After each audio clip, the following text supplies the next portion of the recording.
Well, it's Wally Wingard here again, creator of Donny Druthers Christoween Capers. And on this, the 11th week of the 13 weeks of Christoween, we weave a wonderful web in Chapter 11. Certainly not for the arachnophobic among you. A lonely Donny longs for a sibling that he can go on adventures with. He meets an artistic spider and they become brothers from another mother. And some amazing tech from Santa helps make their Christmas the best Christmas ever. Here's Donny Druthers Christoween Capers, Story 11, Spider Writer. As he perused the pulpy pages of his favorite FM issue, Donnie said, "Uncle Forey, we sure as heck miss you." He laid back on the grass, stared into the moonlit sky. All the clouds looked like monsters to his imaginative eye. That one looked like Frankie atop a huge piece of cake, and one resembled Mummy charming Ardith, his pet snake. One special bank of cumulus resembled a multi-headed dragon. There were billions upon billions of them, to quote Dr. Sagan. Donnie let his young eyes wander round this meditative place, and he stopped upon an image that conveyed a happy face. Not residing in a billowy mass of condensed water vapor, this was different, this was eerie, and the start of this here caper. The face was stretched between two trees. The moonlight made it glisten. Just two big eyes, a smiling mouth, but a body it was missing. He stood up to investigate. He yearned to learn some more. The grass was dewy neath his feet as he started to explore. He inched up ever closer. Was it real or an illusion? The face was silver, eyes were black, his mind buzzed with confusion. His heart raced like the Dracula, his face began to sweat. He moved in nearer, slowly, deftly, as close as one should get. A closer viewing soon revealed a face of silvery silk, the shiny kind a spider'd weave, or something of its ilk. "That's what it is," young Donnie said. "It's arachnidian art. The one who wove this masterpiece must have a gentle heart." Two round holes inside the web looked exactly like two eyes. An oblong curve below them made a smile the perfect size. An artistic spider, who'da thunk? Nature's really quite amazin'. Donnie chucked a chuckle to himself, laid back and kept stargazin'. He saw a shimmery, silvery star, the kind you use for wishin'. It was then he got a great idea for a sibling type of mission. He wished upon that single star and wished upon no other. "I wish upon this star," he said. "I'd like to have a brother." The next day in his living room he was dusting near a curtain. In the corner something wispy white. What it was he wasn't certain. He got down for a closer look, and what did Donnie see? But a wondrous woven spider web in the shape of a Christmas tree. How could this mini go-ghost know that Christmas Eve was near? The wispy, webby Christmas tree filled Donnie up with cheer. But he shrugged and said, "Coincidence, a spider couldn't know about Christoween and Santa Claus and crunchy falling snow." But it didn't stop there. Oh no, far from. He kept on seeing webs in the shapes of hearts and stars and cars and Hollywood celebs. Who was this arthropod artiste? Donnie had to know. For talent such as this deserves their very own art show. The webs he witnessed grew in style, no cause to be afraid. Quite picturesque they were indeed, in every color made. These mini Rembrandts filled the house with every image you could dream, in corners, crevices, cricks, and cracks betwixt every lofty beam. Donnie was intent to meet this genius so prolific. The subject matter, swirl, and style were assuredly terrific. Donnie shouted to the room, "Please give me a sign if you can hear me spin a web of a particular design. That way I know it's cool and that you will consent to meet me. I hope you'll honor my request. Of this I ask, don't cheat me." But days went by and no reply. Donnie's heart was saddened. And then it happened. Yes, it did. And Donnie's heart was gladdened. It was during a quiet night alone while writing in his journal. It must have been about 3 a.m. You know Donnie, he's nocturnal. Two words appeared near ceiling height in the corner of his room. Were they words of warning, words of fright, words of impending doom? Relax, young Donnie, not to fear. It's nothing quite so serious. The words were scrawled across a web. This caper's turning curious. The words were big and bold and bright and simply said, "Some kid." It's like that tale about the spider who spun the word "some pig." He heard a tiny voice speak up, "I'm glad you like my art." The voice came out of nowhere. It gave Donnie quite a start. The I in kid was dotted with a dark round furry spot, and from the spot there came a voice that said, "Please harm me not." The dot's a spider, all curled up and cozy in its web. Donnie smiled and moved in closer, then he gently said, "I don't harm things. My name's Donnie, your official greeter. Is your name Seymour, Charlotte, Boris, or maybe even Peter?" The spider giggled. "Those are stories, but I'm a real spider. I'm glad you got my message. Oh, my friends all call me Snyder." "Snyder Spider," Donnie quipped. "I'm really glad to meet ya. Your artwork is impeccable, a truly gifted creature." He tipped his gold beret and smiled. "Why, thank you, Donnie friend. I can weave them in your favorite shade or colors I can blend." Donnie questioned, "Isn't all that work a major pain, though? I've never seen a spider weave the colors of the rainbow." "Not at all, my friend. It's not a pain. Oh no, not even maybe. I found out I could spin this way when I was just a baby." Snyder said, "It's not at all as complex as it seems. I weave my webs with all the vivid colors of my dreams." Right then and there, he spun a web for Donnie, fine and dandy. The cavalcade of colors looked a lot like cotton candy. The reddest reds, the bluest blues, an amazing shade of green. The colors all the likes of which that Donnie'd never seen. While Snyder spun his webbing there, Donnie sketched some sketches. Did they have a ton of fun that night? Oh yes, of course, you betches. For weeks they were inseparable. They talked of life and living. And Donnie loved the art advice his spider friend was giving. They talked a lot and laughed a lot and learned from one another. "I've never had one," Donnie said, "but would you be my brother?" Snyder laughed. "You're hereby now an honorary spider. And just like me, you like to stay up late and pull all-nighters." Of all his friends, old Snyder's one of the best he's ever chose. I expect it's friends forever for these artsy spider bros. But Donnie got sad, was feeling bad, his lower lip it curled.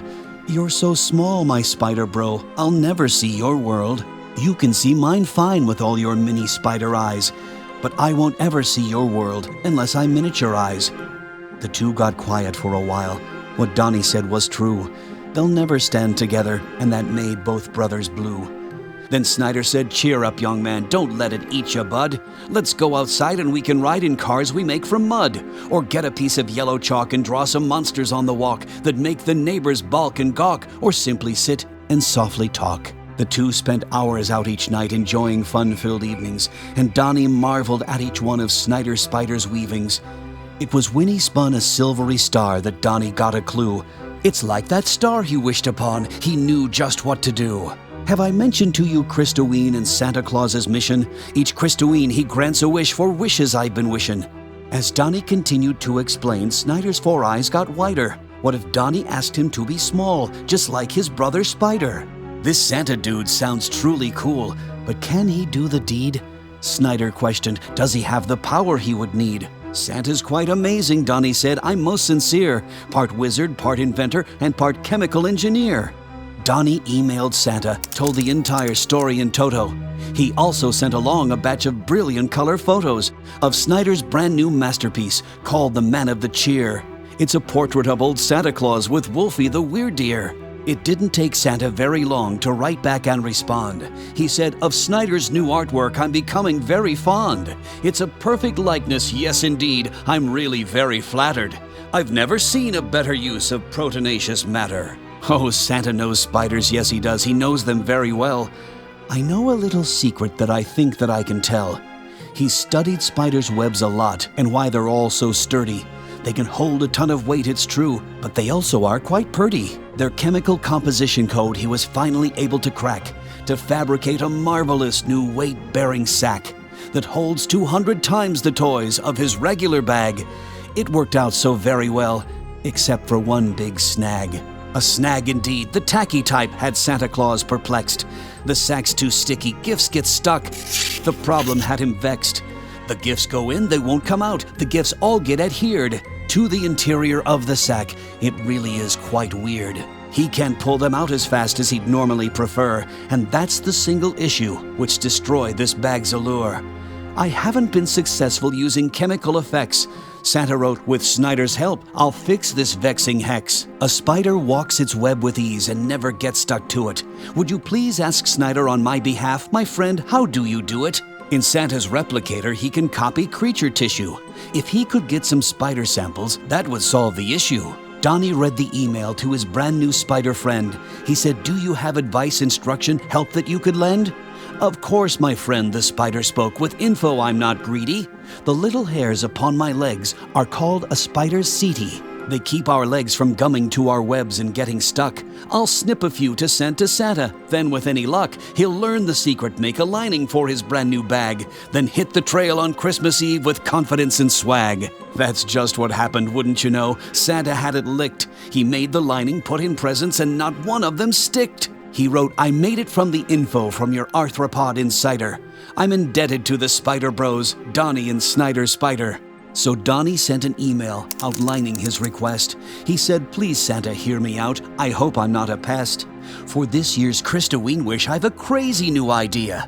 Could you shrink my body down so then that I could be a tiny little thing like Snyder, my faithful spider bro? The two of us together, oh, the places we could go. It wouldn't have to be forever, you know, temporary. If you could do this, I'd be happy. Oh yes, Santa, very." Weeks had passed with no reply. The Spider Bros got sad. Donnie thought his odd request somehow made Santa mad, but it's not at all the thing that both the Spider Bros had feared, because on Christmas Eve a very special email then appeared. Santa sent an app for Donnie's digital device. "Download it, Donnie," Santa wrote. "This program should suffice. My miniaturization app is great, works perfectly. Just hit the button, then you'll be the same size as a pea. But sadly, my new program is restricted in its powers. You'll only get to stay shrunk down for 24 short hours. But that should be enough for you two boys to have some fun. Now, Christmas Eve's a-callin'. Adios, I've gotta run." Donnie couldn't wait. He did not hesitate. He pushed the button, shrunk right down, and said, "Wow, this is great!" And there was Snyder standing there, equivalent in size. Donnie saw his buddy's face, his beard, and his 4 eyes. "I made it, brother," Donnie squealed. "We're now on equal scale. Please show me all the things that this existence will entail." Snyder said, "My pleasure, friend. Let's start off with a gift. Hop on my back and hold on tight, and I'll give you a lift. I'll show you all the things that make my life extraordinary. It's full of magic, full of wonder, like a story from Bradbury."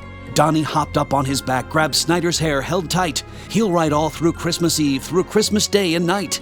"Just one more thing," Snyder said. "Reach underneath my hair. Just dig down deep, you'll find a box, a Christmas present there." And sure enough, all wrapped in brightly colored webs he found, a Christmas present 'neath the hair, with a ribbon it was bound. "Rip it open, Donnie friend, before we take our ride. I made it special just for you, so wear it all with pride." He tore it open, found a cowboy hat and cowboy vest. He saw the words "Arachnid Kid" emblazoned on its chest. He also found a saddle and a bridle with 2 reins, a lovely leather belt and holsters with 2 candy canes. Snyder said, "We'll have some fun before this day has passed. Not just 4 legs, I've got 8, so I run twice as fast." Donnie got all saddled up, put on his suit and yelled, "Hi-yo, Snyder, away!" He grabbed on tight and held. Then off they went just like a rocket, gliding to and fro. Snyder said, "I'll weave some colored webbing while we go." The Spider Bros together swooped and swooshed and swished and swung, and Donnie marveled at the gorgeous webbing Snyder flung. They barely missed a bee and just avoided getting stung. They thought of cowboy songs, and then they sang and singed and sung. Soon their day was done. Boy, was it fun. Christmas had come and gone. Donnie hopped off Snyder, stretched his arms, and yawned an elongated yawn. "It just occurred, my Spider Bro, I didn't get you a present. I feel so horrible, 'cause you're adorable, and you've been oh so pleasant." Snyder smiled a wider smile and patted Donnie's head. In Spider style, he thought a while, and then he softly said, "To have you in my world was just the best gift you could give. I'll remember our time together, as long as I shall live." With that, their time had flown on by, no longer miniaturized. Donnie grew and grew and grew back to his normal size. As Snyder watched from his corner web, Donnie sat down at his table. He started sketching feverishly, as fast as he was able. Then he forged a stocking with 8 legs, a body made of fur, resembling Snyder's colorful hair. Did Snyder like it? Sure. He'll hang it every Christmas and let Snyder do his part, and weave upon it colored webs, shaped like his brother's heart.